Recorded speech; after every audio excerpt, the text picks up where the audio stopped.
recevoir Dieu. The whole earth shakes.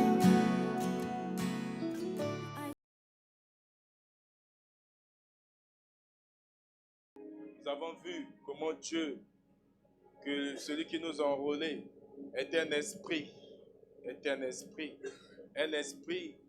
est éternel, un esprit qui est immuable, un esprit qui n'a pas été créé. Ça veut dire qu'il n'aura pas de fin. C'est le Dieu que nous prions. Un Dieu qui est souverain. Il est souverain. Personne ne peut lui dire ce qu'il doit faire. Il ne fait pas des choses par rapport à toi. Il dit dans Ésaïe chapitre, il dit dans Ésaïe 46,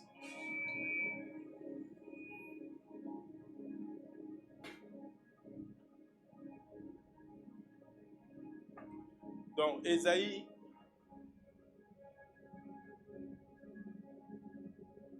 46, le verset 9 et 10.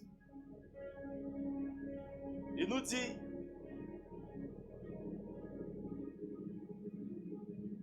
qu'il a annoncé des choses avant même le commencement. Dès le commencement, Ésaïe 46, le verset 9 à 10. On peut dire Ésaïe comme on peut écrire Ésaïe, comme ça c'est la même chose. Il a annoncé des choses dès le commencement, les choses qui doivent arriver dès le commencement. Et il a dit que ses plans doivent arriver. Son dessein doit s'accomplir. Alléluia. Il est donc le Dieu souverain. Il ne fait pas des choses par rapport à toi. Il ne fait pas des choses par rapport à ce que toi tu penses. Mais il a un plan. Un plan spécifique pour chacun de nous. Il connaît donc notre devenir. Nous avons compris que ce Dieu qui est éternel, ça veut dire qu'il n'a pas de début, il n'a pas de fin. C'est un Dieu qui est saint dans son caractère. Il est saint. Il est juste, il est bon. Quand vous comprenez le caractère de Dieu, si tu comprends que tu es enfant de Dieu, tu vas chercher donc à manifester les caractères de Dieu. Parce que si tu es enfant de Dieu, tu dois avoir les traits de caractère de Dieu. Tu ne peux pas être enfant et ne pas ressembler à ton Père. Et ressembler à ton Père, c'est manifester les caractères que Dieu a. Dieu est aimant, Dieu est amour. Toi aussi, tu dois être amour. Tu dois être aimant. Alléluia. Mais si tu ne comprends pas ça, nous avons vu son plan. Nous avons vu. La deuxième raison, c'est le conseil. C'est la sagesse et le discernement.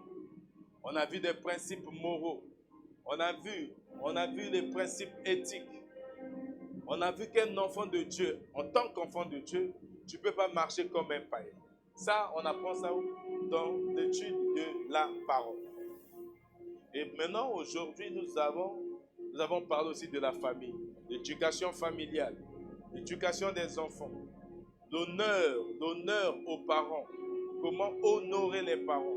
Tout ça, là, nous trouvons ça dans la parole. Il faut étudier donc la parole pour avoir ce type de conseils. La sagesse. Nous avons compris que Dieu a une sagesse qui est grande, une sagesse. Alléluia. Aujourd'hui, nous allons prendre donc des modèles de vie. Nous voyons que dans la Bible, la troisième raison que nous étudions la Bible, parce que dans la Bible, il y a des modèles de vie. Des modèles de vie qui nous permettront de croître. Et il y a aussi des exemples. Parmi ces modèles, nous avons des modèles qui sont positifs. Il y en a nombreux. Mais nous allons prendre 3 cas. Et il y a aussi des modèles négatifs. Dans ces modèles négatifs, nous avons des conseils à tirer pour ne pas suivre leur exemple. Dans les modèles positifs, nous avons David. Et chez David, on ne retient pas tout. Pourquoi tu avais dit que David, c'est un roi selon mon cœur? Et pourtant, il avait des péchés. Il avait fait des choses. Parce qu'il il était tout le temps disponible pour la repentance et il dépendait tout le temps de Dieu. Donc c'est un modèle à suivre. C'est un modèle de vie et c'est ce que nous allons commencer aujourd'hui. Après, nous allons voir Esther. Nous allons enseigner sur Esther. Prendre l'exemple sur Esther. L'exemple du courage. Comment Esther, Dieu avait capacité de courage. Dieu avait capacité d'une foi inébranlable. Et après, nous allons voir Joseph, qui est la démonstration de la fidélité. Alléluia. La démonstration de la persévérance. La démonstration de la grâce. Donc, tout ça là, nous trouvons dans la parole. C'est pour dire que dans la parole, quand nous étudions la parole, nous avons beaucoup de choses. On n'apprend pas ici, on ne va pas raconter l'histoire du père ou de l'arrière-grand-père d'un pasteur. Ça n'a rien à voir. Nous avons tout, nous trouvons dans la parole. Et dans la parole, nous parlons que des choses qui peuvent, par rapport à notre thème, de nous propulser, de nous pousser à grandir dans notre relation avec Dieu. Le plus important, tel que nous l'avons lu dans Éphésiens chapitre 4, le verset 13, 14, que nous croissons, que nous grandissons, afin d'atteindre la mesure de la stature parfaite de Christ. C'est l'objectif ou le but ultime d'un enfant de Dieu. Alléluia. Nous avons prié pour que Dieu nous donne la possibilité, que Dieu nous parle, que Dieu parle au-dedans de chacun de nous. Je rappelle à une personne, Matthieu chapitre 18, le verset 20.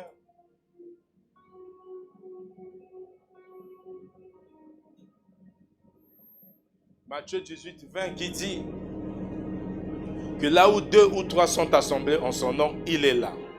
Si tu crois qu'il est là, tu acclames. Qu'est-ce que cela veut dire? Alléluia.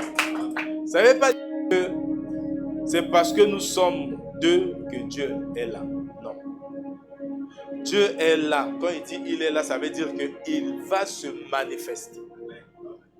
Parce que toi, si tu as reçu Jésus comme ton Seigneur et ton Sauveur, Dieu vit au-dedans de toi. Dieu vit au-dedans de lui, Dieu vit au-dedans de moi. Et quand nous nous rassemblons, unis pour la bonne cause, Dieu se manifeste. Et si tu crois que Dieu va se manifester dans ta vie aujourd'hui, tu l'acclames. Et elle est là. Alléluia.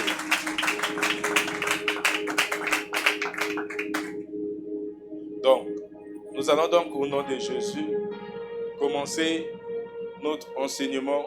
Nous allons donc parler de David. Dans David, nous avons la repentance sincère. Parce que David manifestait tout le temps une repentance sincère. Et nous avons dit que c'est un exemple à suivre. La repentance sincère. On ne va pas dire ça comme ça, mais nous allons lire et nous allons commenter selon Dieu. Le Saint-Esprit qui est au-dedans de nous va nous parler, va nous capaciter. Et pourtant,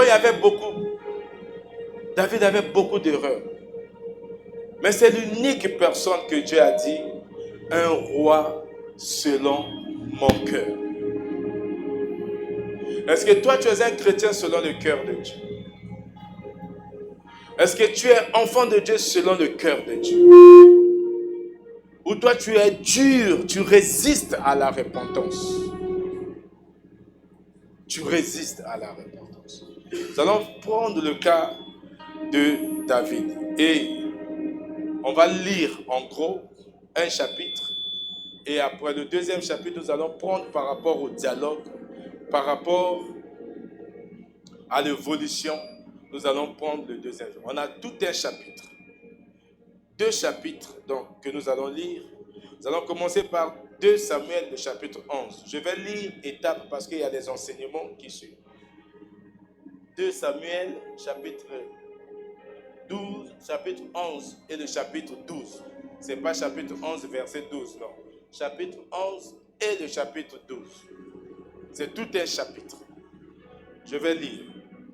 L'année suivante, Au temps où les rois se mettaient en campagne, David envoya Joab avec ses serviteurs et tout Israël pour détruire les fils d'Ammon et pour assiéger Rabat. Mais David resta à Jérusalem. Un soir, David se leva de sa couche et comme il se promenait sur le toit de la maison royale, il aperçut de là une femme qui se baignait et qui était très belle de figure. David fit demander qui était cette femme. Et on lui dit, n'est-ce pas Bathsheba, fille d'Eliam, femme d'Uri, le Hétien? Et David envoya des gens pour le chercher, pour la chercher. Elle vint vers lui et il coucha avec elle.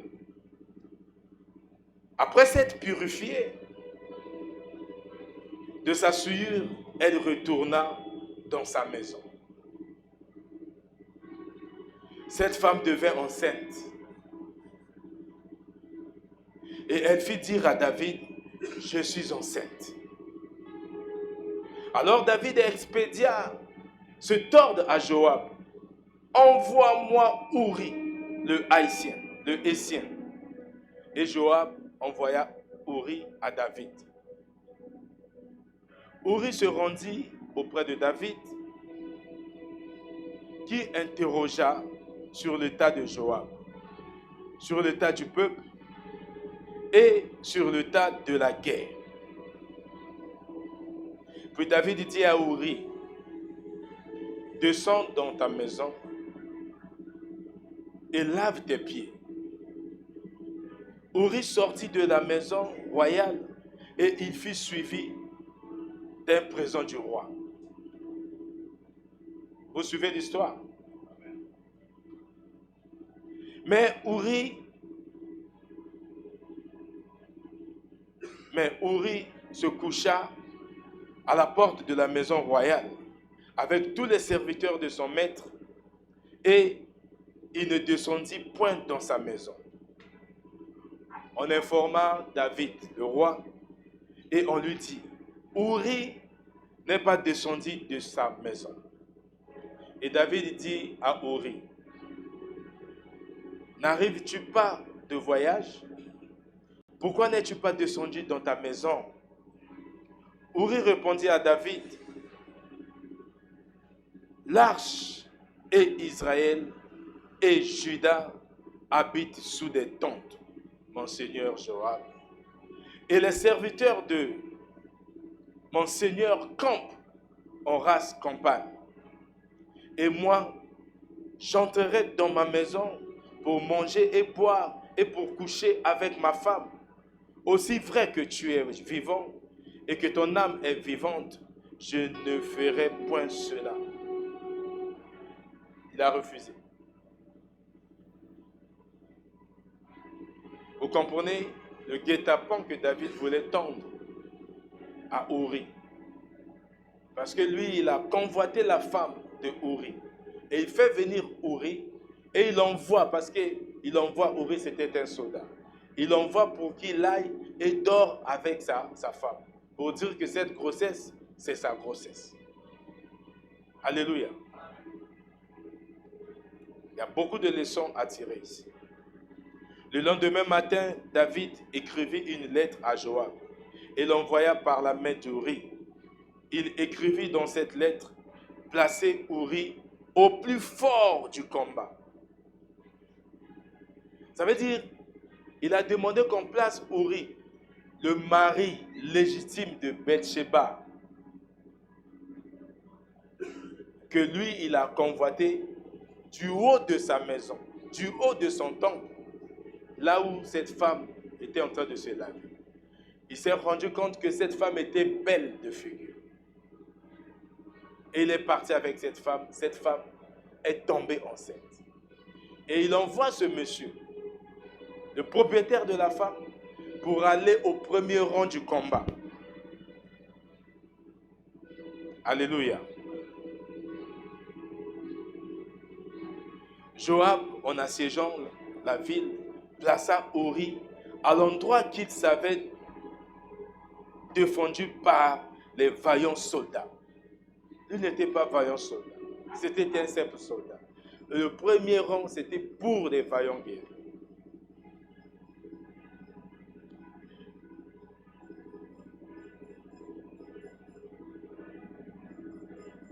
Joab envoya un messager, David. Voilà. Les hommes de la ville firent une sortie et se battirent contre Joab. Plusieurs tombèrent parmi le peuple, parmi les serviteurs de David. Et Uri, le Hétien, fut aussi tué. C'est qu'on représente. J'aimerais bien qu'on lise ça étape par étape. Il fut tué. Donc, le mari d'autrui qui n'a rien fait. Parce que David a convoité sa femme.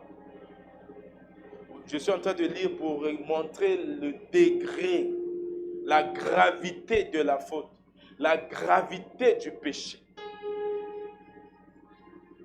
Et que nous soyons capables d'agir comme David dans nos vies.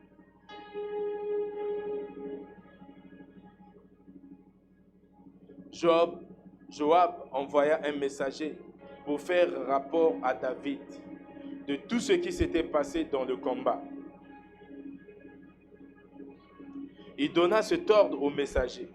Quand tu auras achevé de raconter au roi tous les détails du combat, peut-être se mettra-t-il en fureur et te dira-t-il, pourquoi vous êtes-vous approchés de la ville pour combattre? Ne savez-vous pas qu'on lance des traits du haut de la muraille? Qui a tué Abimelech, fils de Jérubéchet? N'est-ce pas une femme qui lança sur lui du haut de la muraille un morceau de meule, de moulin? Et n'en est-il pas mort à Tébet? Pourquoi vous êtes-vous approchés de la muraille? Alors tu diras, ton serviteur Uri, le Hétien, est mort aussi. Le messager partit. À son arrivée, il fit rapport à David de tout ce que Joab lui avait ordonné. Le messager dit à David, ces gens ont eu sur nous l'avantage. Ils avaient fait une sortie contre nous dans le camp et nous les avons repoussés jusqu'à l'entrée de la porte. David dit au messager, voici ce que tu diras à Joab. Ne sois point peiné de cette affaire, car l'épée dévore tantôt l'un, tantôt l'autre.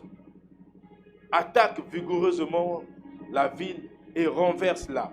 Et toi, encourage-le. La femme d'Uri apprit que son mari était mort. Cette femme a appris le décès de son mari.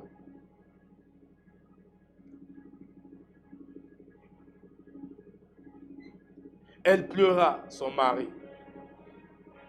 Quand le deuil fut passé, David l'envoya chercher et la recueillit dans sa maison. Elle devint sa femme et lui enfanta un fils. Ce que David avait fait déplut à l'Éternel. Alléluia. Ce que David a fait déplut à l'Éternel. Un tel acte ne peut pas plaire à Dieu. Mais nous allons parler ici, nous voyons cet acte. Nous avons lu tous les chapitres 11. Le chapitre 12, nous allons lire progressivement par rapport à l'enseignement. Alléluia. Qu'est-ce que nous allons tirer de la repentance? Ici, nous enseignons la repentance de David. Quand tu comprends ces choses, tu vas voir que tu es en train de grandir. David n'avait pas Dieu au-dedans de lui. 1 Corinthiens chapitre 3, verset 16, la Bible dit, ne sais-tu pas que tu es le temple de Dieu? Tu es plus que David, parce que Dieu vit au-dedans de toi. Alléluia. David, Dieu le visitait. Et il avait une relation particulière avec son Dieu, qu'il ne voyait pas. Mais qu'est-ce que David a fait? La Bible dit que ce qu'il a fait, ça a déplu à l'Éternel. On va lire au chapitre 12 comment l'Éternel a réagi en envoyant ses serviteurs. Et comment David a reçu cela? La reconnaissance des fautes. Si tu es enfant de Dieu, tu dois reconnaître tes fautes. Tu dois reconnaître tes erreurs. Reconnaître tes erreurs dans la vie pour avancer. Tu as commencé l'année, janvier, jusqu'en... Nous sommes aujourd'hui le 18 novembre.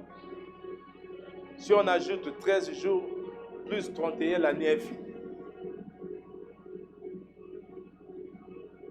Comment tu t'es comporté durant toute l'année? Est-ce que réellement tu as reconnu tes fautes? Aujourd'hui, nous allons finir l'année. Mais il faudrait que tu passes à une repentance qui est complète et totale. Une repentance sincère en tant qu'enfant de Dieu. C'est pour ça que nous parlons de l'exemple. Nous prenons l'exemple de David. Ce qu'il a fait, peut-être, ce n'est pas ce que toi tu as fait.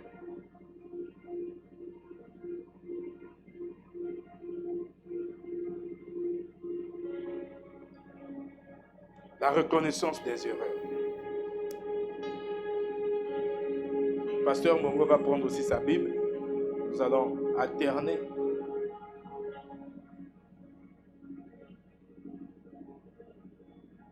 David est confronté. Qu'est-ce qui a confronté David? C'est la parole de Dieu. Aujourd'hui, toi, tu écoutes la parole de Dieu. Que cette parole aussi te confronte par rapport à ce que tu as fait. Que ça t'enseigne que si tu n'es pas encore même passé par là, mais si il arrivait que tu tombes dans ta marche, le plus important dans la vie d'un enfant de Dieu, ce n'est pas de tomber, c'est de se relever. Parce que tu peux tomber 7 fois, tu te relèveras 7 fois. Alléluia. Mais il y a des gens qui ont déjà dépassé 7. Ils ont dépassé 24. Mais Dieu est patient, Dieu est compatissant, Dieu est rempli d'amour. Il te pardonnera toujours. Il suffit que ton action, ton acte soit sincère. Alléluia. Que ton acte soit sincère. Nous allons voir comment David a été confronté par Dieu lui-même. Dans la confrontation de la parole, la confrontation par la parole de Dieu. David est confronté à sa faute par le prophète Nathan. Nous allons lire donc 2 Samuel chapitre 12. On commence maintenant le chapitre 12. Le verset 7. Cet enseignement est différent de ce que nous avons l'habitude de dire. Si nous sommes dans l'histoire et nous tirons des leçons et nous allons tirer les applications et les implications spirituelles dans nos vies. Alléluia. Je lis la parole de Dieu dans 2 Samuel, chapitre 12, verset 7. Et Nathan dit à David, tu es cet homme-là, ainsi parle l'Éternel, le Dieu d'Israël. Je t'ai oint pour toi sur Israël, et je t'ai délivré de la main de Saoul. Alléluia. Ça commence directement, tu es cet homme. Ça, c'est la confrontation. Mais nous allons commencer donc. Moi, je vais lire le premier verset donc, du chapitre 12. L'Éternel envoya Nathan vers David. Et Nathan vint à lui et lui dit, il y avait dans une ville 2 hommes. Il a dit que c'est toi cet homme.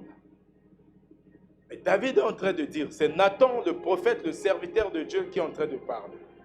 Il y avait dans une ville 2 hommes, l'un riche et l'autre pauvre. Le riche avait des brebis et des bœufs en très grand nombre. Le pauvre n'avait rien du tout qu'une petite brebis qu'il avait achetée. Il la nourrissait et elle grandissait chez lui avec ses enfants. Elle mangeait de son pain, buvait dans sa coupe, dormait sur son sein et il regardait comme sa fille.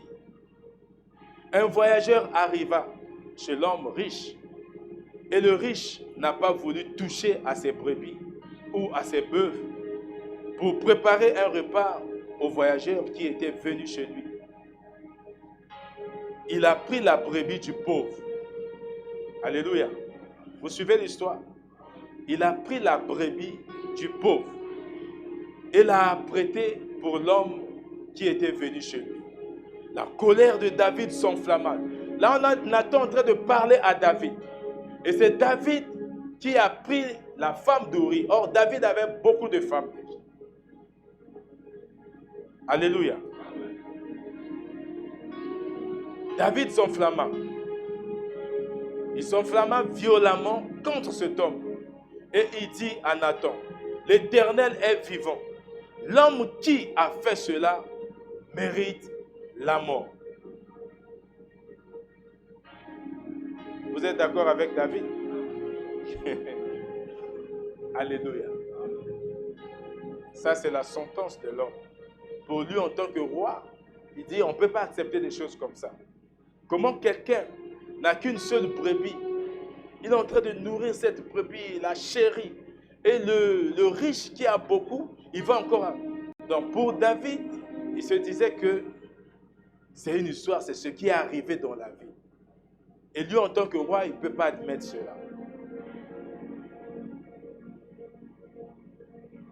Et il rendra 4 brebis pour avoir commis cette action et pour avoir été sans pitié. C'est lui-même, ce n'est pas Dieu qui est en train de prendre la sentence. Il dit qu'il rendra 4 brebis pour avoir commis cette action et pour avoir été sans pitié. C'est là où le pasteur a dit, et Nathan lui dit. Alléluia. Tu es cet homme. Aujourd'hui, pour le cas de David, c'est ce cas d'adultère. Quand vous écoutez cela, vous pouvez dire, oh non, comment David n'avait pas compris qu'on parlait de lui? Alléluia. Parce que vous connaissez maintenant l'histoire. Vous dites, pourquoi David n'avait pas compris que c'était de lui que Nathan parlait? Quand Dieu passe par les prophètes, parfois il commence, tu ne peux pas savoir. Alléluia. Même là, comment tu ne comprends pas que cette parole parle de toi maintenant? Alléluia. Ça revient au même. Ça veut dire si tu n'as pas encore eu à faire ça, mais au cas où ça arrivait, ne sois pas perdu. Agis. Là, c'est la parole de Dieu qui confronte David. Dieu envoie quelqu'un. Aujourd'hui, Dieu a envoyé sa parole aussi pour ta vie. Parce qu'il sait ce qui peut t'attendre en 2024. Alléluia. Il sait ce que tu peux recevoir en cette fin d'année. C'est pour cela, ça tombe pile, cet enseignement. Nous sommes sur la 3e raison. Et nous commençons par David. Et pour David, nous tirons des leçons sur la repentance. La repentance, nous avons déjà parlé de ça. Ce n'est pas des excuses comme ça. C'est un process, c'est une procédure que David nous montre ici. Nous avons l'avantage, nous avons le Saint-Esprit qui vit au-dedans de nous. Nous l'attristons tout le temps. Nous l'attristons. Qu'est-ce qu'on doit faire? Pour grandir, nous prenons cet exemple. Parce qu'un enfant de Dieu doit grandir. Tu grandis quand tu reconnais tes fautes. Tu regrettes tes fautes. Tu demandes pardon. Tu oublies. Tu ne reviens pas sur ça. Tu es en train de grandir. Tu ne vas plus chercher à vouloir tomber sur la même chose. Et le Saint-Esprit qui est au-dedans de toi va te convaincre. La Bible dit dans La Bible dit dans 2 Timothée,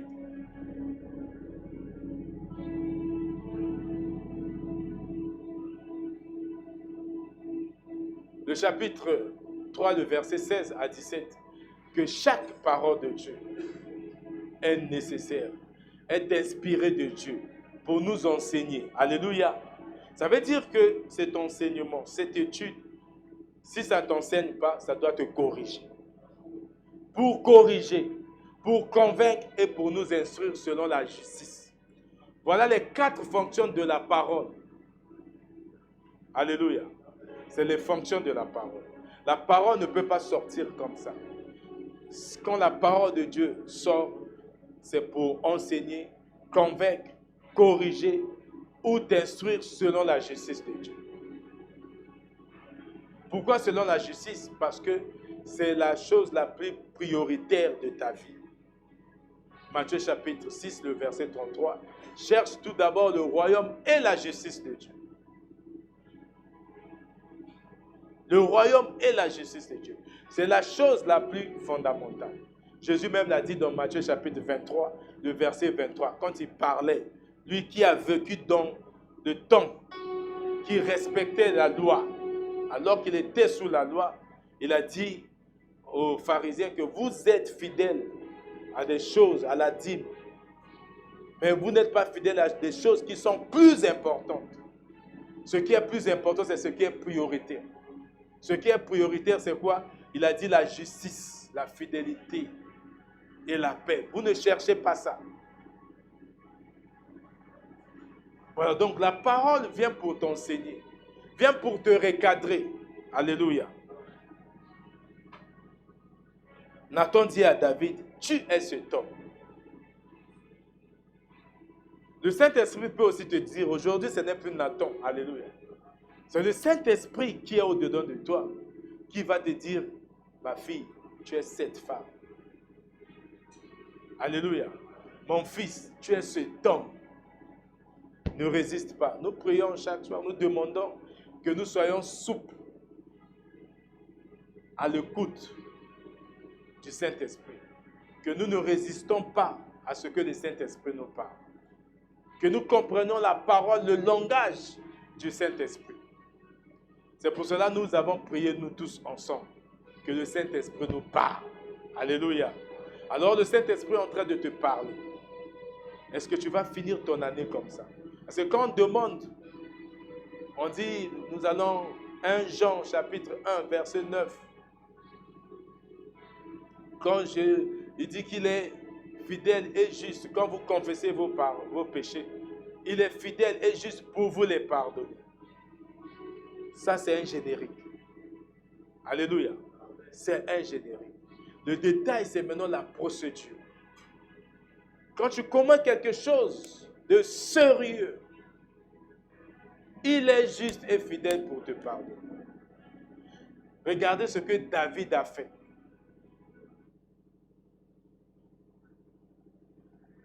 On est dans des modèles de vie. Hein, docteur? On est maintenant dans le modèle de vie.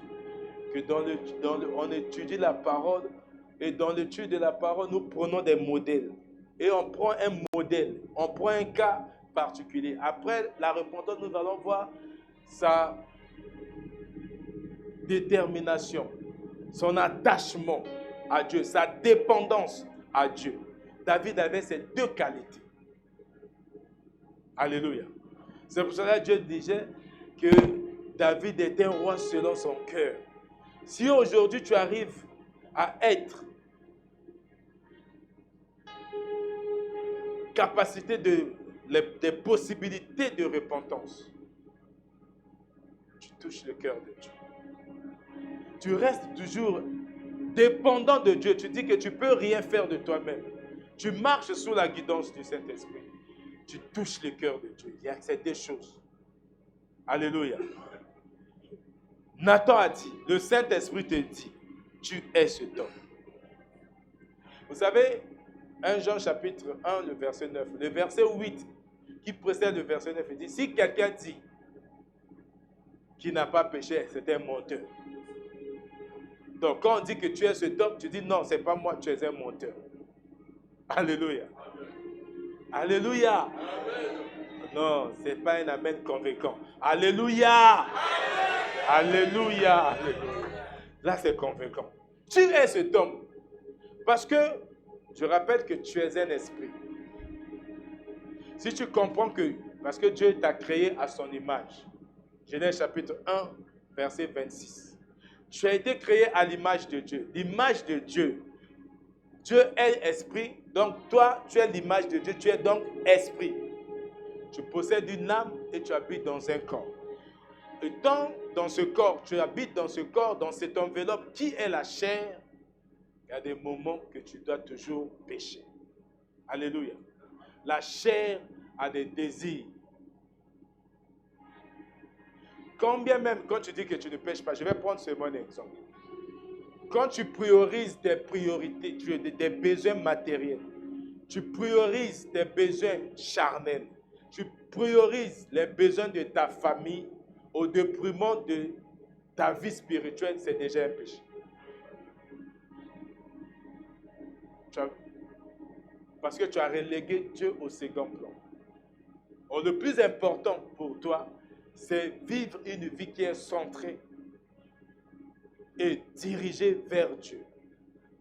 Parce que tu es l'esprit, tu es un esprit, tu as été créé à l'image de Dieu afin que tu domines sur toute la création. Le verset 27. Pas pour que ces besoins te dominent. Ça veut dire que tu es déjà à l'encontre de la volonté de Dieu.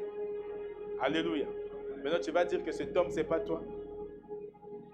C'est toi cet homme. C'est toi cette femme. Nathan dit à David, tu es cet homme-là. Ainsi parle l'Éternel. C'est un ainsi parle l'Éternel.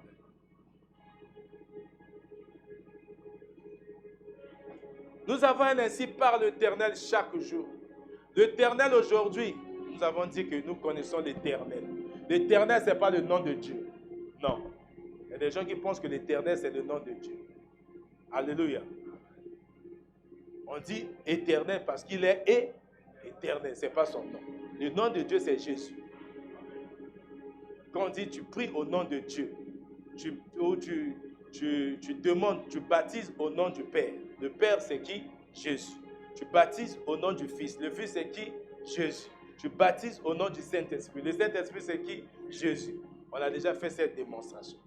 Ça veut dire que tu baptises au nom de... Tu fais tout au nom de...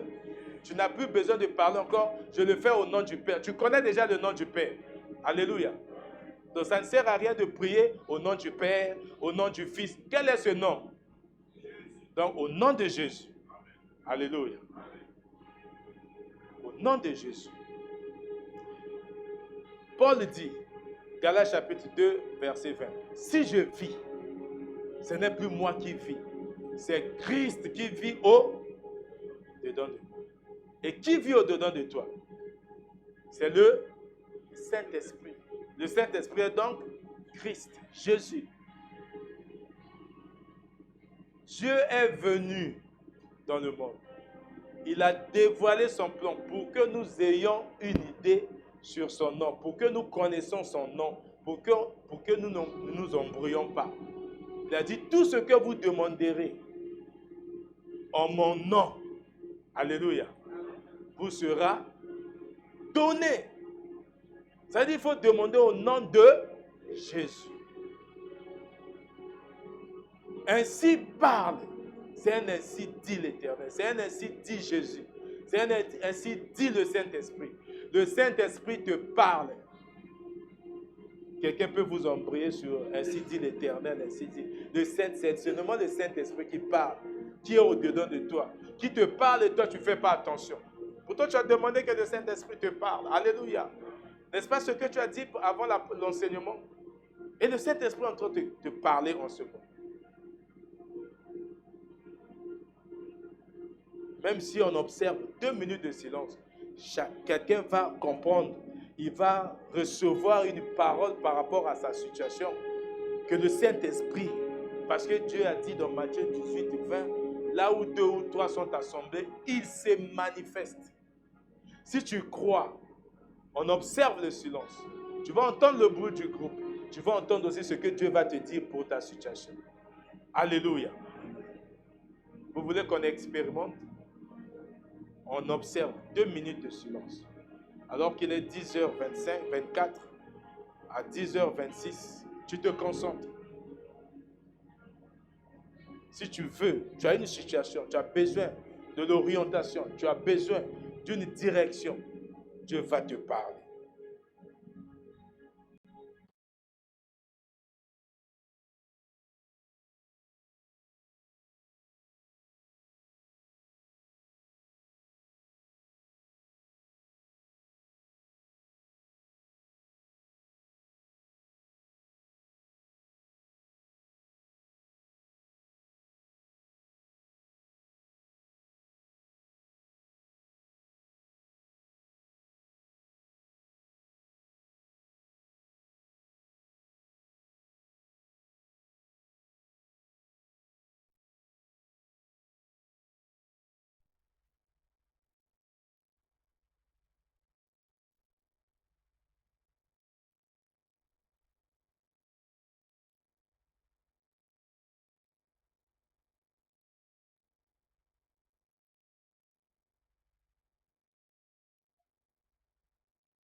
Alléluia. Est-ce qu'on peut acclamer?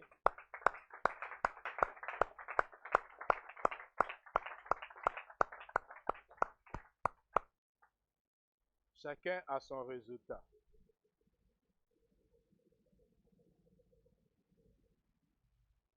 Chacun a son résultat. Tu sais ce que tu as entendu? Si tu as entendu quelque chose, bien sûr.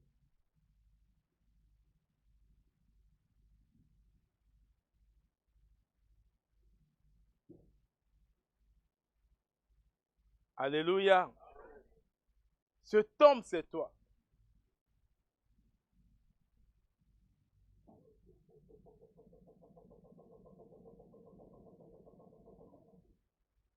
Ainsi parle l'Éternel, le Dieu d'Israël.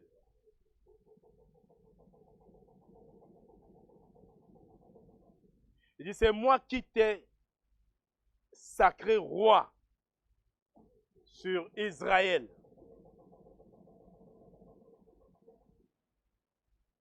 C'est moi qui t'ai délivré de la main de Saül. Là, ce que Dieu est en train de dire. Dieu te rappelle aussi que c'est lui qui t'a délivré de l'emprise de Satan. C'est Jésus qui t'a délivré sur la croix. Colossiens chapitre 2, versets 14 et 15. C'est lui. Pourquoi aujourd'hui tu veux toujours rester esclave du diable? Pourquoi tu veux toujours rester esclave du péché? Romains chapitre 8, verset 1. Le péché, tu n'es plus dans une condamnation, mais tu veux toujours retourner dans la condamnation. Tu veux toujours commettre quelque chose qui n'honore pas Dieu. Voilà comment Nathan a utilisé une parabole. Nathan a utilisé une parabole. Donc, un récit imagé. Donc, il a pris des exemples pour expliquer, pour convaincre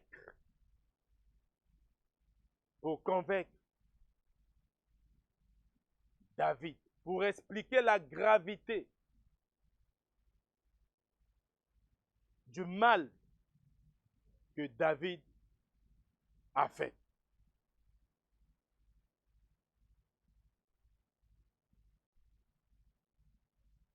Nous allons voir. Nous allons lire le verset 13. 2 Samuel 12, verset 13.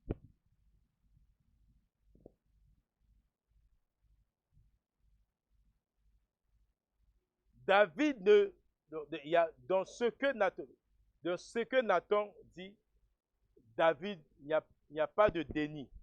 12, 13.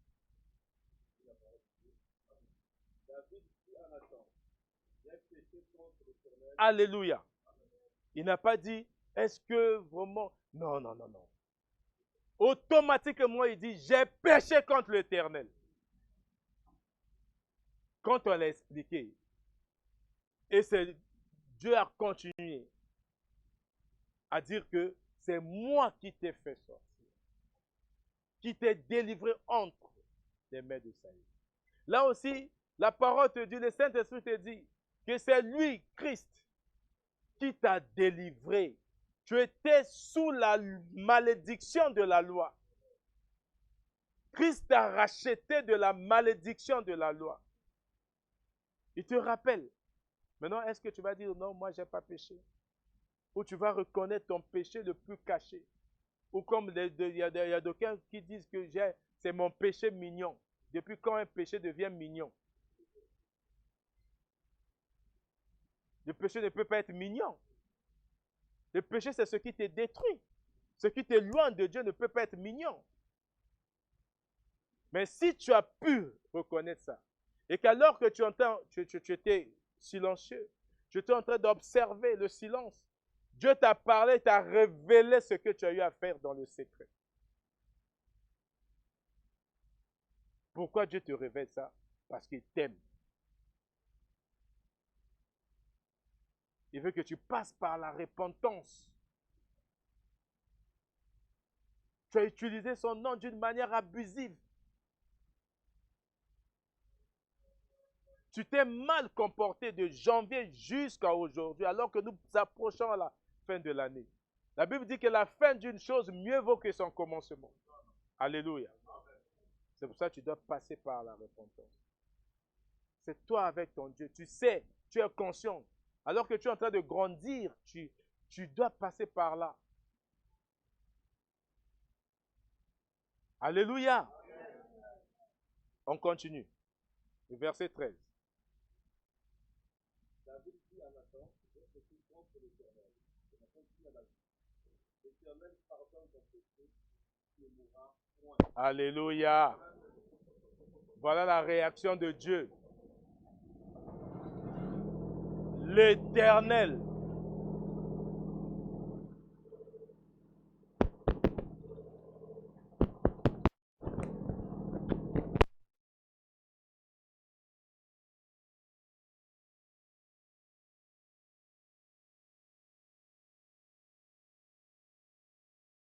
il n'y a plus de carburant, voilà ce qui arrive. Et Dieu a voulu que ce soit au moment du silence.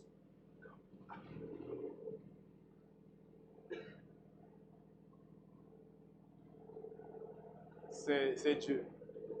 Il n'y a que Dieu qui peut faire ça. Alléluia.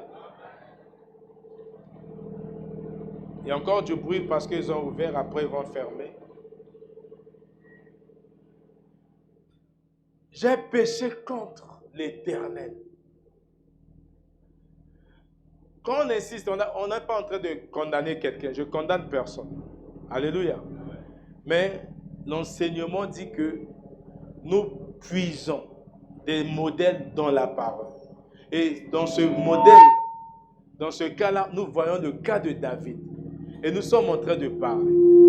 Et si Dieu permet que cela soit possible, rend cela possible, parce qu'il y a peut-être une personne qui a besoin de cette repentance. Si ce n'est pas toi sur place, ceux qui nous suivent en ligne, il y a quelqu'un qui a besoin de ça. De vivre comme David, d'agir comme David. J'ai péché contre toi. Et Dieu dit, c'est le Saint-Esprit qui te parle, je ne vais pas quitter ton corps. Alléluia. Parce que j'avais promis de te sauver. Je t'ai promis la vie éternelle. J'ai dit dans Jean chapitre 3, le verset 16, que Dieu a tant aimé le monde, qu'il a donné son Fils, et le Fils unique, afin que quiconque croit en ce Fils ne périsse point, mais ait la vie éternelle. Alléluia. C'est pour cela qu'il te révèle. La parole te convainc, parce qu'il veut te donner la vie éternelle, que tu passes par la repentance. Pour ta relation avec lui. Et il te dit, l'Éternel pardonne ton péché. L'Éternel n'était pas dans David. Aujourd'hui, le Saint-Esprit est au-dedans de toi. Le pardon devient disponible. N'hésite pas à demander pardon. Alléluia. Il dit, si tu confesses ton péché, il est fidèle et juste pour te pardonner. Il ne faut pas douter. Est-ce que Dieu, ce que j'ai fait là, Dieu va me pardonner? Dieu peut te pardonner et Dieu va te pardonner. Alléluia. Parce qu'il a dit, il a dit. Il va te pardonner. Là, Dieu qui n'est pas au-dedans de David, Dieu a pardonné David au travers de son serviteur. Aujourd'hui, Nathan ici, c'est le Saint-Esprit. On n'a plus besoin de Nathan. Aujourd'hui, le Saint-Esprit est au-dedans de toi. C'est Dieu qui est au-dedans de toi. Il n'a parfois pas besoin d'intermédiaire. C'est toi qui ne fais pas attention quand Dieu te parle. Alléluia. Dieu te parle tous les jours. Il ne peut pas être au-dedans de toi et ne pas te parler. Sauf si tu n'as pas Dieu en toi. Ça veut dire que tu n'es pas encore enfant de Dieu. Tu n'as pas encore pratiqué Romains 10, 9. Tu n'as pas encore pratiqué Jean chapitre 1, le verset 12. Ce n'est pas un pasteur qui fait de toi un enfant de Dieu. Alléluia. Ce n'est pas un docteur, pas un prophète, pas un évangéliste, pas un apôtre. Jean chapitre 1, verset 12. La Bible dit, à tous ceux qui l'ont reçu. C'est la parole. Elle a donné le pouvoir de devenir enfant. C'est la parole qui fait de toi enfant de Dieu. Alléluia. Ce n'est pas moi, ce n'est pas moi. Ce n'est pas le docteur, ni le pasteur, ni l'évangéliste, ni un apôtre qui fait de toi enfant de Dieu. C'est la parole que tu reçois. Cette parole te donne le droit de devenir enfant de Dieu. Et la parole, on dit au verset 1, que la parole était Dieu. La parole était avec Dieu et la parole est Dieu. Donc c'est Dieu qui fait de toi enfant de Dieu. Alléluia. Si tu es passé par là, mon bien-aimé, tu peux donc être fier de toi. Que quand il y a un moment de faiblesse qui arrive, tu demandes pardon. Le Saint-Esprit qui est au-dedans de toi va te pardonner. Dieu va te pardonner. Donc ne cherche pas à finir l'année comme ça. N'attends pas la fin de l'année. N'attends pas le dernier jour pour chercher, je vais faire ça. Ne dors pas avec la colère. Et si depuis janvier jusqu'à aujourd'hui tu dors, ton péché est toujours là. Parce que tu n'as pas demandé. Dieu ne va pas te pardonner parce que tu es venu à l'église. parce que tu as prié, mais aussi longtemps que tu ne passes pas comme David. David n'a même pas résisté. Quand on a dit ça, il dit, ah, mais comment que tu ne peux pas toucher le cœur de Dieu comme ça? Dès qu'on te dit, tu ne résistes pas, il n'y a pas de débat. Il n'y a pas de débat. Regardez celui qui était à côté de la piscine. Jésus arrive et dit, veux-tu être guéri? Lui, il dit, oui, je veux être guéri, mais je n'ai personne pour m'emmener. Voilà. Tu vois, la différence, c'est toujours dans la Bible. Mais David, on lui a dit, il a dit, j'ai péché. Donc, si c'était pour la guérison aussi, il devait dire, guéris-moi. Il n'a pas besoin de savoir. Parce qu'avec Dieu, il comprend, tu as la révélation que tout est possible à celui qui croit. Tout est possible à la personne. Quand tu crois, tout devient possible. Donc ne cherche pas à mettre ton intelligence quand quelque chose est révélé. Ne cherche pas à dire, est-ce que même ça, Dieu, jusqu'à aujourd'hui, ne m'a pas pardonné. J'avais parlé ça, non. Dieu veut te pardonner.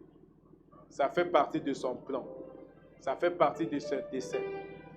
Souvenez-vous d'Ésaïe 46. Il avait écrit ces choses. Il avait prononcé ces choses avant, donc depuis le commencement. Ce que tu es en train de recevoir aujourd'hui, Dieu avait déjà déclaré que ça va arriver aujourd'hui. C'est la souveraineté de Dieu. C'est le plan de Dieu. Tu es en train de dire, mais si je confesse ça, donc je vais arrêter.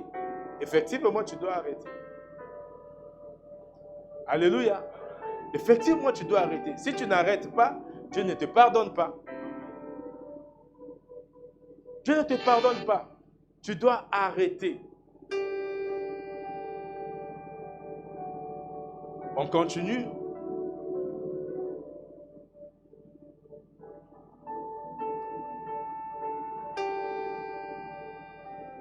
Plutôt que de nier, David a reconnu facilement. La deuxième étape, la troisième étape, c'est quoi? La première étape, il y a eu rappel, confrontation avec la parole de Dieu pour le péché. Deuxième étape, l'absence de déni. Ça veut dire qu'il n'a pas dénié. Il a reconnu facilement. Donc la reconnaissance. Pour toi, il y a la parole qui te convainc que tu as péché. La première étape, c'est ça. Alléluia. Le Saint-Esprit est là. La première mission du Saint-Esprit, c'est de te convaincre du péché. Le Saint-Esprit va te convaincre que ce que j'ai fait là, alors que tu es en train d'écouter aussi la parole de Dieu, le Saint-Esprit est en train de te révéler. Il est au-dedans de toi. Il est en train de te dire, mon fils. Il est en train de dire, ma fille. Il est en train de dire, regarde ce que tu avais fait. Tu es conscient. Tu es en train de voir actuellement. Tu es en train de regarder, de percevoir ce que tu as fait. Maintenant, la deuxième étape, est-ce que tu as reconnu? C'est ça la deuxième étape. On a dit que c'est un modèle. Nous, on suit le modèle. Donc, on va pas à pas poursuivre ce modèle. David, on l'a annoncé.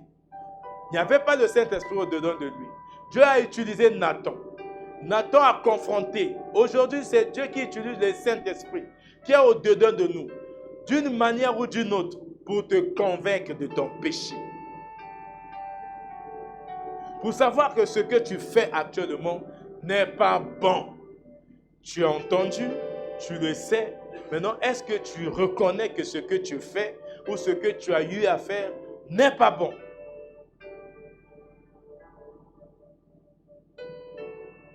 La troisième étape, si tu reconnais, on va lire ce que David a fait. Son cœur est brisé. La repentance passe par là. Son cœur est brisé. C'est comme si ce n'était plus lui, ce n'était pas lui qui avait fait. Mais comment je peux faire de telles choses? Comme c'était brisé en disant que non, cet homme-là doit mourir et payer à la place 4 brebis. Déjà en tant que roi, ça brise son cœur. Maintenant, reconnais ton cœur que cet homme, c'est lui, ça encore briser son cœur. Nous allons lire le psaume 51, comment David s'est manifesté. Le psaume 51, le verset 17.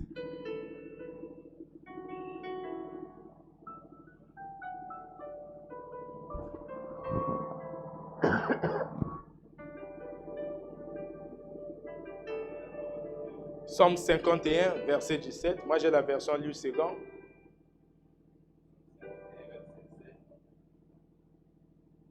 Les sacrifices qui sont agréables à Dieu, c'est un esprit blessé. Ô Dieu, tu ne dédaignes pas un cœur blessé et contrit. Alléluia. C'est le psaume de David. C'est David. Ça, c'est le psalmiste, c'est David. Il dit les sacrifices qui sont agréables à Dieu, c'est un esprit brisé. Ça veut dire quand tu reconnais ton péché, tu reconnais ta transgression, tu reconnais tes fautes, tu reconnais tes erreurs et ton cœur est brisé. C'est un sacrifice que Dieu agrée. C'est un sacrifice que Dieu agrée. Il dit, oh Dieu, tu ne dédaignes pas un cœur brisé et contrit. Ça, c'est David qui dit. C'est David qui dit suite. C'est David qui dit suite à sa conversation avec le Saint-Esprit, représenté par Nathan. Maintenant, toi, qu'est-ce que tu dis? Après que le Saint-Esprit ait révélé ta faute, après que le Saint-Esprit ait révélé ton péché, je sais, quand tu es resté tranquille, le Saint-Esprit a rappelé ce que tu as fait de plus grave de ta vie. Maintenant, ton cœur doit être brisé. Si ton cœur est brisé, nous lisons le verset 3 et le verset 4 de Psaume 51.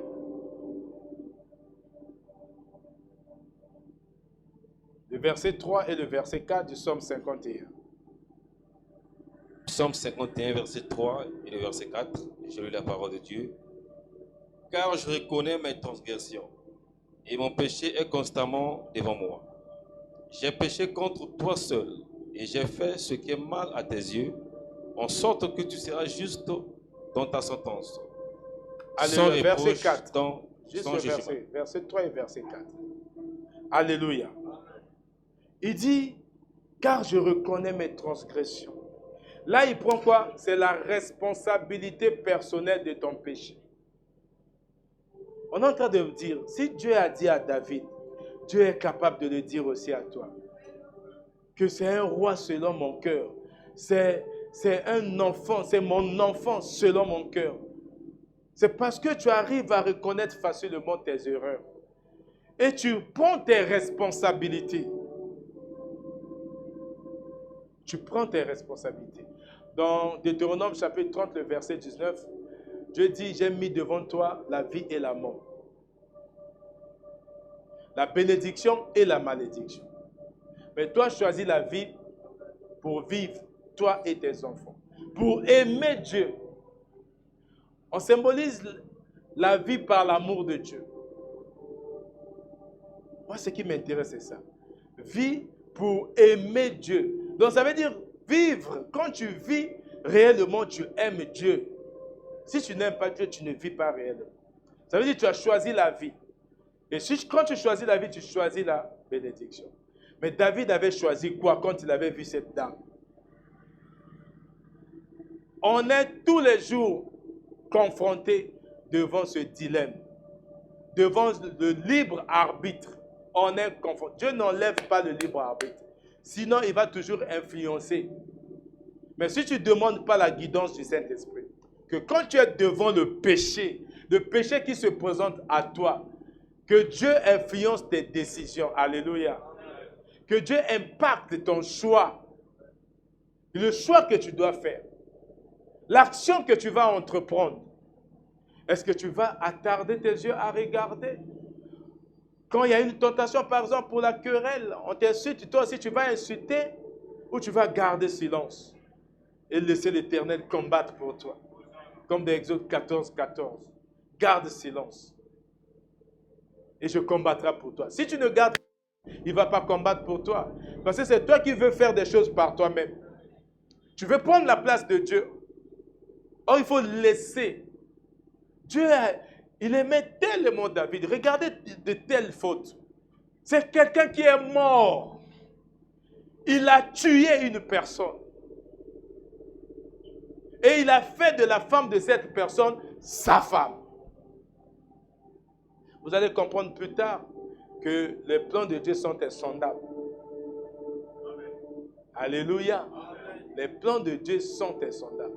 Quand tu comprends cela, tu es dans la logique, dans la chronologie de Dieu.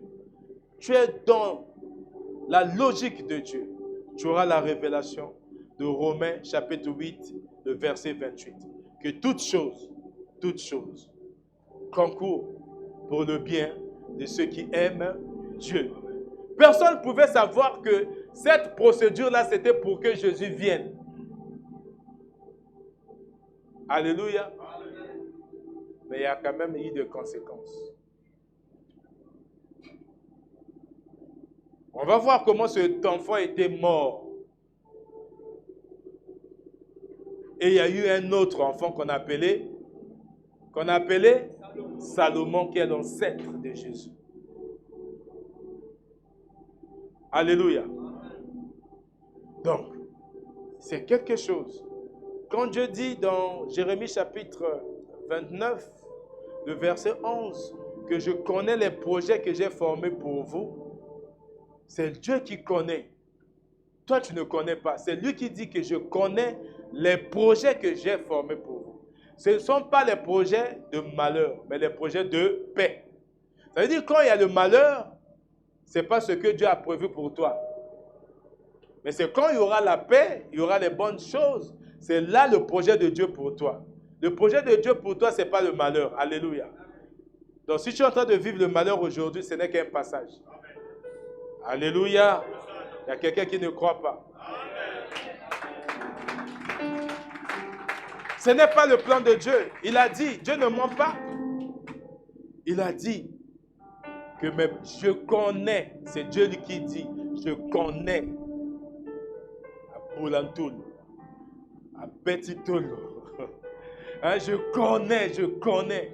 Ce n'est pas toi qui connais les projets que Dieu a pour toi. Toi, ce que tu sais, que ce ne sont pas les projets de malheur, mais des projets de paix. Alléluia.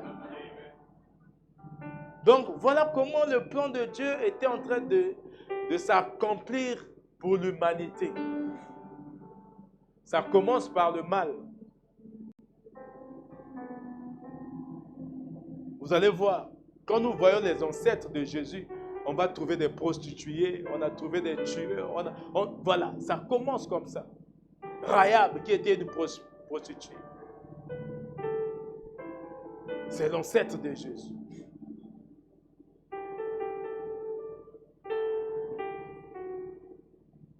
Donc, Dieu est bon. Quand Dieu te révèle quelque chose, moi, ma prière de tous les jours, que je sois toujours flexible au plan de Dieu. Que je sois attentif à la parole de Dieu. Que je sois toujours disponible à l'écoute de Dieu. Dieu nous parle, mes bien-aimés. Nous ne faisons pas attention. Aujourd'hui, Dieu est en train de nous parler. La responsabilité personnelle. Nous devons prendre la responsabilité. Après, si tu reconnais ta responsabilité, qu'est-ce que tu vas faire? Tu vas faire comme David. Chercher la miséricorde. La miséricorde est là. C'est comme le soleil est là-bas. Toi, tu es là. Tu as besoin du soleil, mais tu ne t'exposes pas au soleil. Tu ne vas pas recevoir les rayons du soleil. Parce que tu veux toujours te mettre à l'ombre. La miséricorde est disponible. Mais c'est à toi d'aller vers la miséricorde. Tu dois chercher la miséricorde de Dieu suite à ton péché. Alléluia. Psaume 51, verset 1.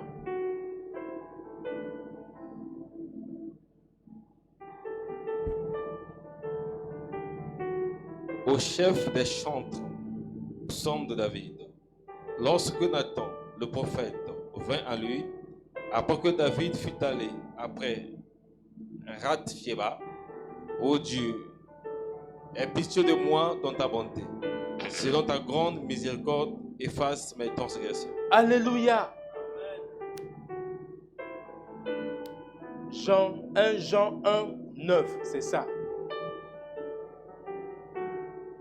C'est là où 1 Jean 1, 9 s'applique. Il dit, oh Dieu. Tu vois, quand le pasteur dit, c'est comme, c'est pas une phrase comme ça. Ça veut dire, il est en train de dire, oh Dieu. Tu vois, ça doit sortir du cœur. Il dit, oh Dieu, selon ta bonté. Alléluia. Dieu sait quand tu es sincère. Quand on arrive, on dit, bon, on doit demander pardon parce qu'on a fait des choses depuis le matin. C'est comme une routine. Hein, docteur? Les gens prennent ça comme de la blague. Et il suffit de dire, oui, Seigneur, pardonne-moi, j'ai péché. Tu as péché quoi? Qu'est-ce que tu as péché? Il faut parler, il faut dire ton péché. Là, David précise. Il dit, oh Dieu, selon ta bonté, selon ta grande miséricorde, efface mes transgressions. Pitié pour moi. Il commence, pitié pour moi. Quand tu demandes, tu dis pitié pour moi, c'est l'expression de la compassion. Tu demandes la compassion de Dieu. Et David commence par ça. Pitié, pitié pour moi. Il ne cherche pas par mes chemins, Seigneur, si j'avais fait ça parce que mes yeux, il n'accuse pas ses yeux. Il sait que ses yeux, c'est lui. Il n'avait pas consacré ses yeux à des bonnes choses. C'est pourquoi nous avons dit que nous devons consacrer chaque organe, chaque membre de nos cœurs à Dieu. Alléluia. Il n'a pas cherché, il est passé directement. C'est une demande sincère quand tu dis pitié. Oh, c'est comme quelqu'un en train de tabasser. Il dit pitié, laissez-moi pitié. Tu implores, tu demandes à la compassion. C'est un appel à la repentance. Pitié. Il dit pitié, pitié, pitié pour moi, ô Dieu. Selon ta bonté, selon ta grande miséricorde, efface mes transgressions. Efface mes transgressions. Il sait qu'il avait commis une transgression. Alléluia. Dieu montre une profonde confiance à la personne qui reconnaît ses fautes, à la personne qui demande pardon. Il demande, il demande. Donc l'exemple de David, c'est un exemple poignant.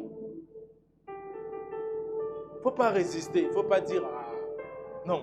Si tu sais que ce que tu fais est mal, demande pardon, arrête.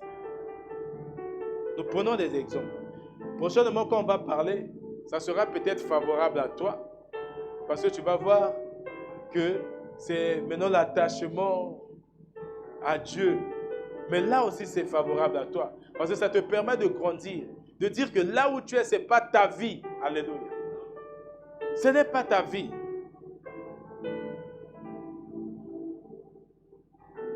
La grâce est là, la grâce est là.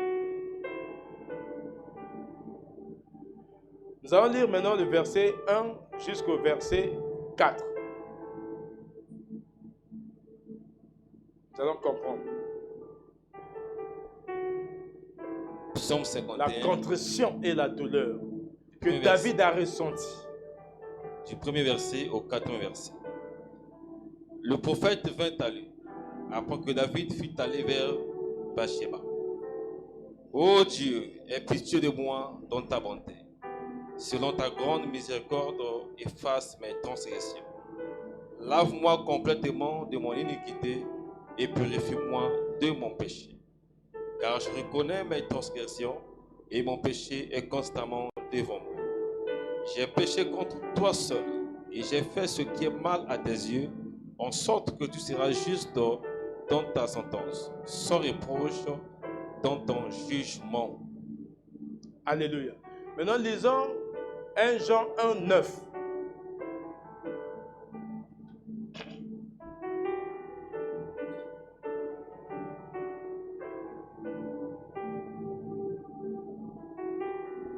Alléluia. Pitié pour moi, ô Dieu. Selon ta bonté, selon ta grande miséricorde, efface mes transgressions. Le verset 2, il dit, lave-moi complètement de mon iniquité et purifie-moi de mon péché. Lave et purifie. Écoutons le passage. 1 Jean 1, 9. Si nous confessons nos péchés, il est fidèle et juste pour nous les pardonner et pour nous purifier dans toute iniquité. Alléluia. C'est pas ce que David a demandé. Lave-moi. Il demande. Et il est capable. Ça veut dire quand tu confesses, ce que David a dit, Dieu va le faire. Dieu l'a pardonné. Donc il l'a lavé de son péché. Il l'a purifié de son iniquité. Il a purifié. Alléluia. Dieu l'a purifié de son iniquité. Il a dit, j'ai péché contre toi seul et j'ai fait ce qui est mal à tes yeux, en sorte que tu seras juste dans ta sentence. Il sait qu'il y a une sentence. Mais il demande à ce que Dieu soit juste dans sa sentence. Dieu est toujours juste. Alléluia. Parce que ça fait partie. David connaissait le caractère de Dieu. Alléluia. Il savait que Dieu, c'est un Dieu qui est juste. C'est un Dieu qui est fidèle. Sans reproche dans ton jugement. Quand Dieu purifie, quand Dieu lave, Dieu pardonne, Dieu ne te fait plus de reproches. Alléluia. Dieu ne te condamne plus parce que ton pardon sincère. Un pardon sincère. Il a reconnu son impureté. Lave-moi complètement de mon iniquité et purifie-moi de mon péché. Donc il savait qu'il était impur. Donc il demande qu'il soit maintenant pur. Il reconnaît. Donc quand tu sais que tu es dans le péché, tu es impur. Il faut passer par la repentance pour redevenir pur. Ça veut dire que impur, c'est quoi? Tu es déconnecté avec Dieu. Le Saint-Esprit ne peut pas agir puissamment en toi. Il est en mode down. Il est attristé. Quand le Saint-Esprit est attristé, tu deviens impur. Ce qui nous rend purs, c'est la manifestation de la présence de Dieu au-dedans de nous. Quand Jésus dit que déjà vous êtes purs parce que vous avez reçu la parole, parce que nous avons Dieu et nous sommes en harmonie avec la parole. C'est ça qui fait de notre pureté. Et quand nous transgressions, on devient plus pur. Le Saint-Esprit est attristé. Lave-moi complètement de mon iniquité. David utilise l'image de se laver. Aujourd'hui, il y a des gens, quand il fait un péché, il dit, je dois me laver. Non. Surtout l'impudicité. Il dit, avant de partir, je dois me laver. Ce n'est pas ça. Ce n'est pas l'eau là qui va te nettoyer. Comme on voit d'autres personnes, il faut se laver les mains. Non, ce n'est pas ça. Ça, c'est sur le corps. Ça ne touche pas l'âme. Ça ne touche pas ton esprit. Ce qui touche, c'est la sincérité. C'est ça que Jésus dit, ce n'est pas ce qui entre qui suit. C'est ce qui sort car ça provient du cœur. Proverbe chapitre 18, verset 21. La mort et la vie sont au pouvoir de la langue. Quiconque en veut en mangera des fruits. Ça veut dire si tu veux la vie, tu déclares la sincérité de ton cœur. Et tu auras la vie. La sincérité, ce qui sort de ton cœur. La sincérité. Proverbe chapitre 4, verset 23. Garde ton cœur plus que toute autre chose, car de lui proviennent les sources de vie. Donc ça veut dire quand tu déclares quelque chose, tu es sincère, ça vient du dedans de toi, tu es sauvé. Pourquoi on est sauvé? Par ce qui sort de notre cœur, par la bouche. Romains chapitre 10, le verset 9. Si tu confesses de ta bouche, tu crois de ton cœur et tu confesses, tu es sauvé. La vie vient du cœur. Le salut vient de notre cœur, au travers de notre foi en Jésus-Christ. Mon frère, ne continue pas de faire ce que tu es en train de faire. Ma soeur, arrête de faire ce que tu es en train de faire. Tu es interpellé. David utilise l'image. Il dit lave pour symboliser la purification totale. C'est le symbole de la purification totale. Il dit lave-moi, nettoie-moi.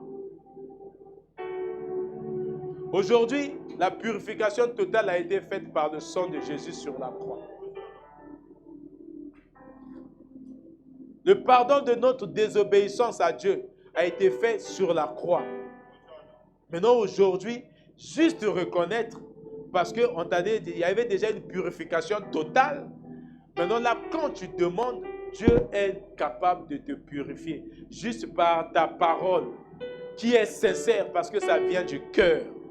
Il dit, et purifie-moi de mon péché.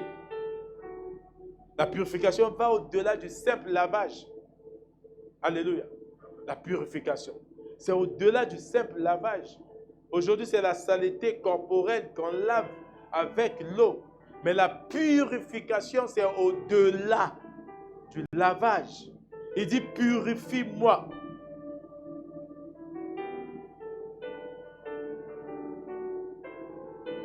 Alléluia. Purifie-moi, purifie-moi, purifie-moi. Ce n'est pas un lavage extérieur. La purification, c'est un lavage intérieur. Qui est rendu possible que par la confession de ta bouche.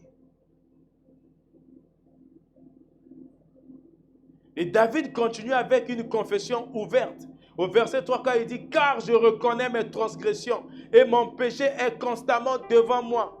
Parce qu'il n'était pas encore pardonné, il dit, mon péché est constamment devant moi. Et toi, est-ce que ton péché n'est pas toujours constamment devant toi? Quand tu confesses, il ne faut pas dire que j'ai fait ça parce que j'étais dans la souffrance. Une confession continue. Je reconnais mes transgressions. Et mon péché est constamment devant moi. Alléluia.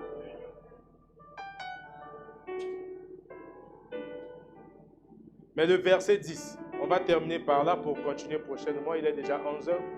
Le verset 10. Disons 51. On est toujours dans Somme 51. On alterne entre 2 Samuel et le Somme. Cet acte-là, c'est dans le Somme 51 que David a exprimé son pardon. Somme 51, verset 10.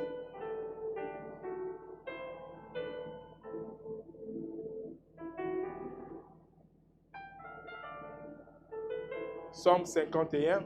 Nous lisons la parole de Dieu. Ô Dieu, crée en moi un cœur pur et renouvelle en moi un esprit bien disposé. Alléluia. Le désir du changement. Alléluia. Le désir du changement. Il dit, ô Dieu, crée en moi un cœur pur. Donc il veut changer, il veut plus retomber dans ce qu'il a fait. Il veut maintenant que son cœur soit pur. Crée en moi un cœur pur. Ô Dieu, renouvelle en moi un esprit droit. Romains chapitre 12, le verset 2. C'est ce que ça veut dire. Alléluia. Le renouvellement. Est-ce qu'on peut lire Romains 12, 2? Ce qui est dans l'Ancien Testament, c'est l'ombre de Christ. Et nous retrouvons tout ça dans la nouvelle alliance sous une autre forme. Romains 12, verset 2. Ne vous conformez pas au siècle présent, mais soyez transformés par le renouvellement de l'intelligence, afin que vous discerniez quelle est la volonté de Dieu, ce qui est bon, agréable et parfait. Alléluia. Est-ce qu'on peut acclamer notre Dieu?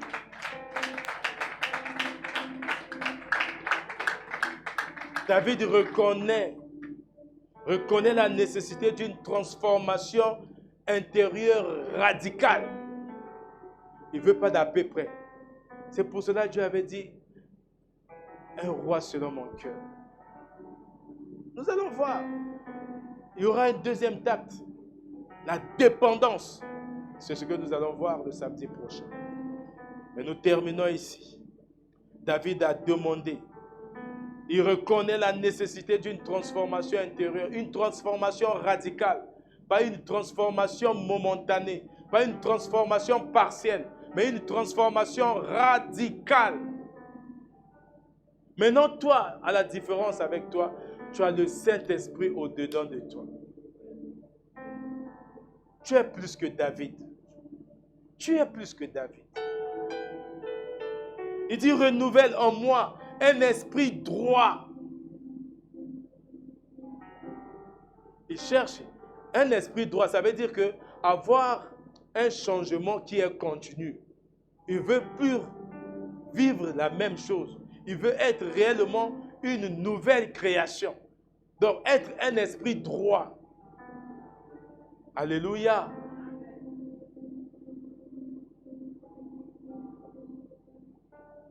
Nous allons finir. On a presque fini. Comme ça, la semaine prochaine, nous prenons seulement la dépendance de Dieu. Là, nous serons maintenant dans 1 Samuel 17. Mais David a fini comment? Acceptation de la conséquence. On ne va pas finir sans parler des conséquences.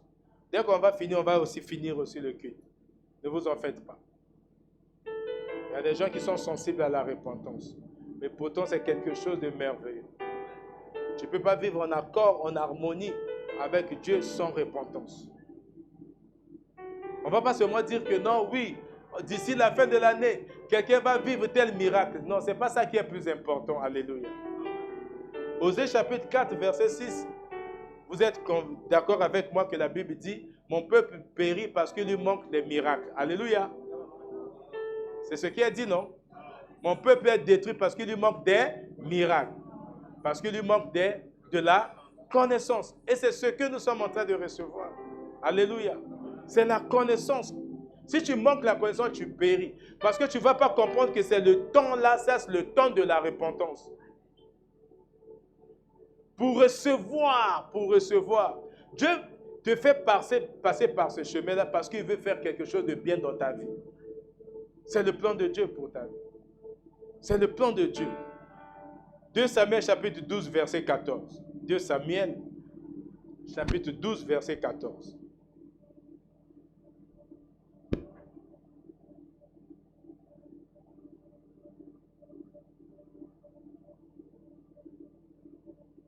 Je lis la parole de Dieu dans 2 Samuel chapitre 12, verset 14. Mais parce que tu as fait blasphémer les ennemis de l'Éternel en commettant cette action, le fils qui t'est né mourra. Alléluia. Cependant, parce que tu as fait blasphémer les ennemis de l'Éternel,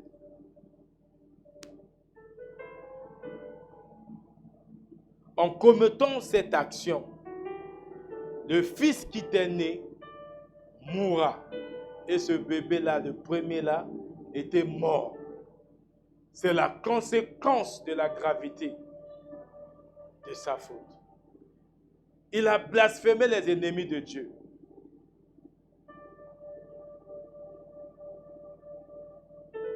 Ce qui était contre, donc il a fait mourir tout un serviteur, son soldat. Donc pour Dieu, cela ne devait pas avoir lieu. Il a dit, cet enfant doit mourir.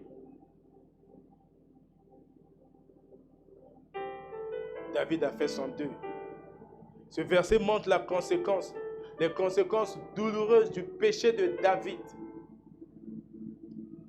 Il a subi parce qu'il avait demandé la sentence. C'est lui-même. Il avait demandé la sentence de Dieu. Quand vous faites les choix, quand vous vous laissez conduire par Dieu, quand vous choisissez ce qui est bien, il n'y aura pas de conséquences dans ce que vous faites. La responsabilité va incomber Dieu lui-même.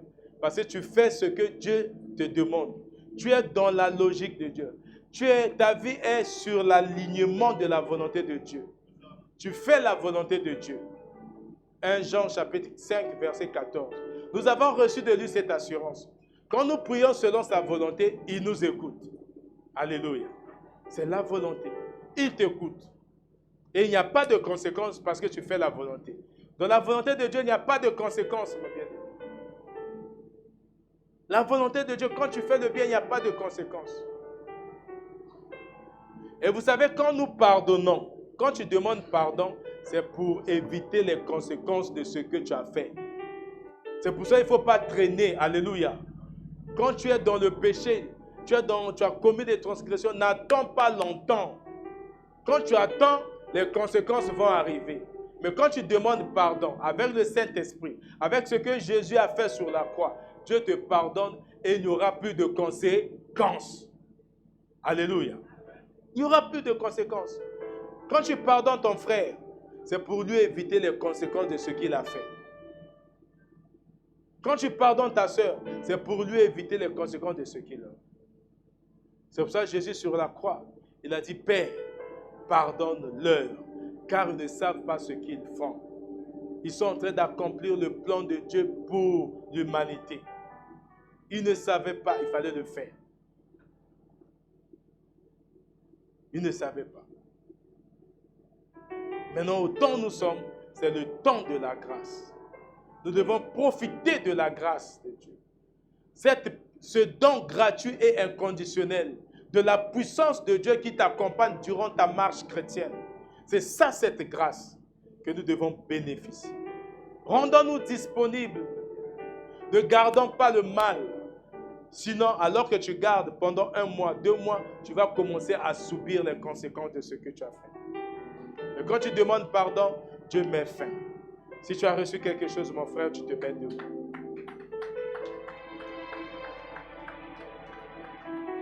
Tu te mets debout. Tu vas intérioriser cette parole. Tu veux vivre comme David. Vivre à l'exemple de David. Être une personne, une nouvelle création selon son cœur. Et tu dois donc commencer par agir. Être repentant. Élève ta voix et prie. Intériorise cette parole. Que ça soit ton mode de vie. Que cela soit ton mode de vie. Alléluia.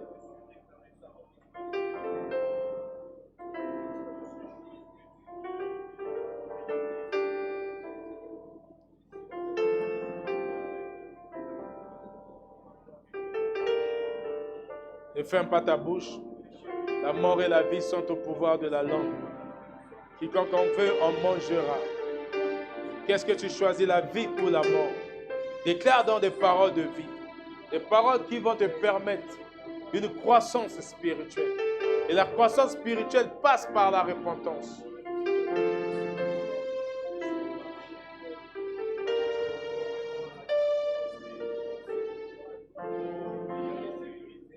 Au nom de Jésus-Christ. Le docteur Noël va prier pour la parole.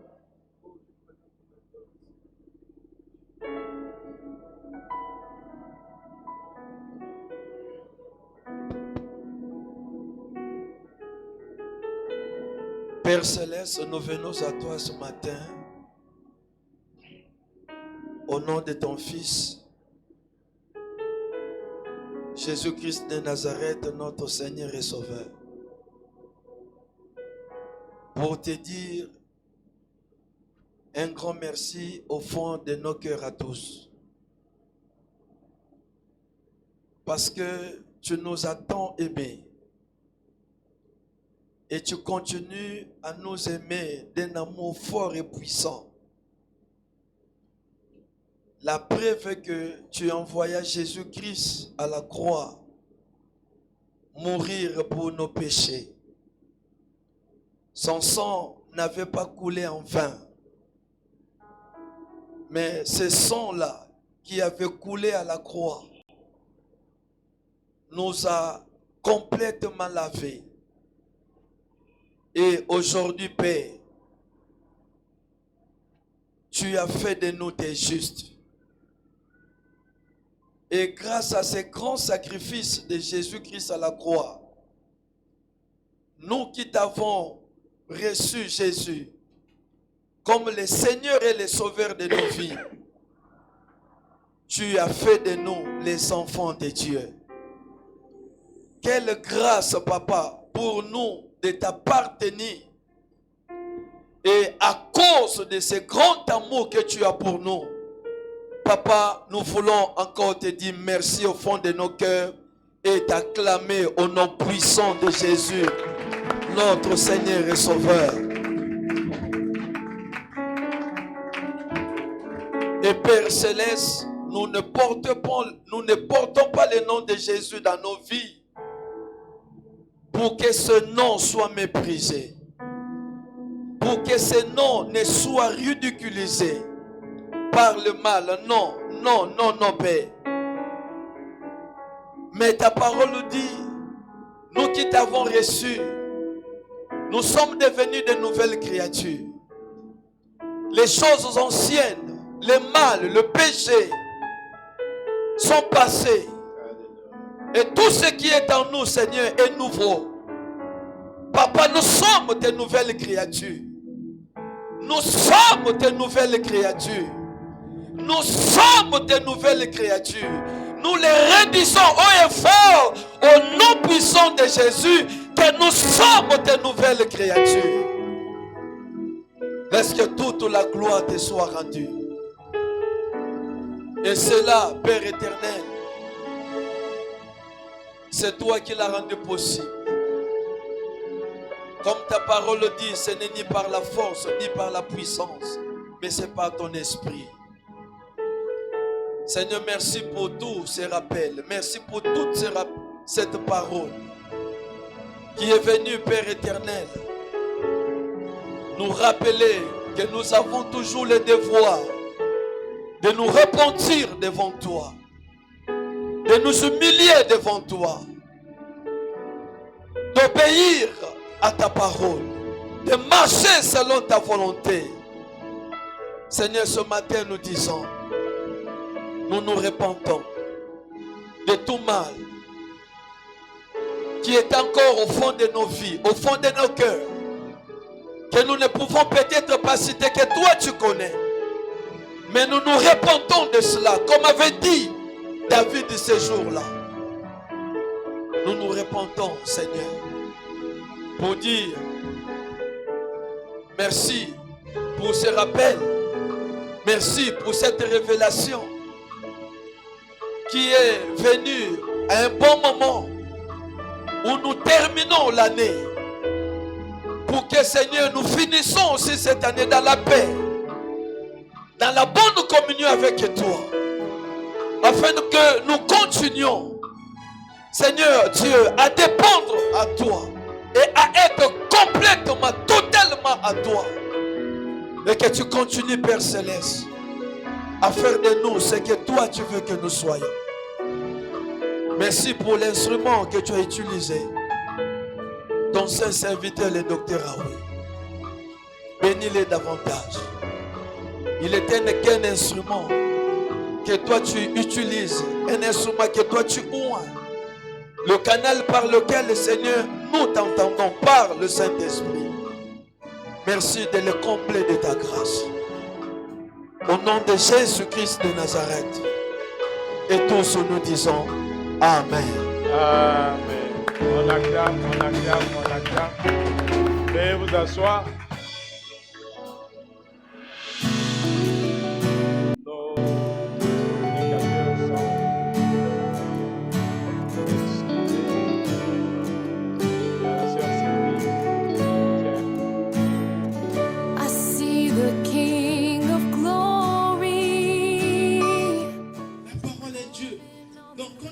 viens écouter la parole, tu viens recevoir Dieu. Say